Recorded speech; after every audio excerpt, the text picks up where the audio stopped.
हमने झोपड़े को महल बनते देखा है, हमने झोपड़े को महल बनते देखा है, दरिया को समंदर बनते देखा है, एक छोटी सी चिंगारी को आगाज बनते देखा है और एक आवाज को इनकलाब बनते देखा है, इनकलाब बनते देखा है।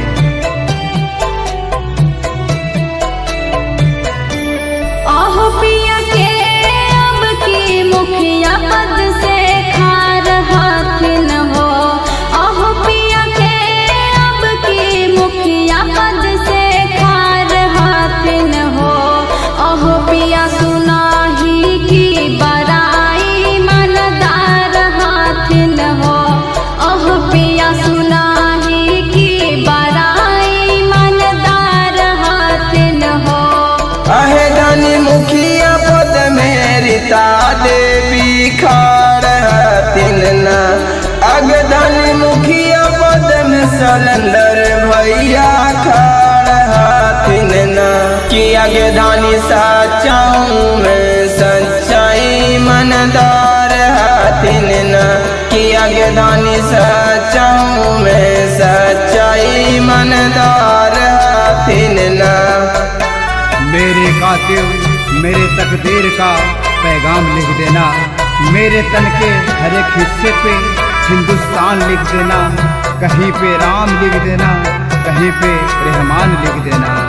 आहो पिया जी तथिन ताकि ये काम करथी ना हो, आहो पिया जी तथिन ताकि ये काम करथी ना हो, आहो पिया साच साच बतिया बताई थी ना हो, आहो पिया साच साच बतिया बताई थी ना हो।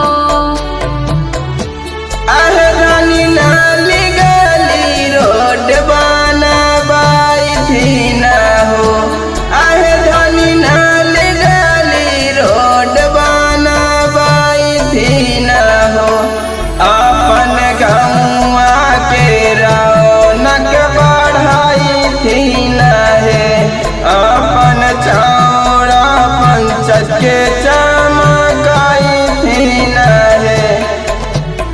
जमी बोलेगी गगन बोलेगा, जमी बोलेगी गगन बोलेगा, कली बोलेगी चमन बोलेगा, पूछोगे रीता देवी के बारे में तो चेरा पंचायत के कनकन बोलेगा, कनकन बोलेगा।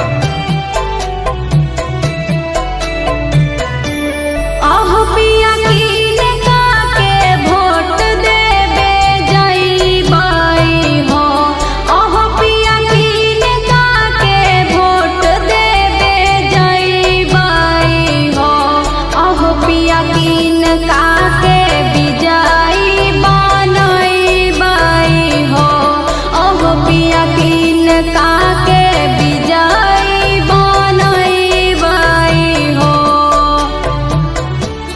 आए धानी के हुआ के झांस में ना आई बाई है, आए धानी के हुआ के झांस में ना आई बाई है, कि आए धानी रीता देवी के आवा की जीताई बाई है, कि सलेंदर भैया के विजयी बनाई बाई है। आप सुन रहे हैं नीरज निराला चौहान को।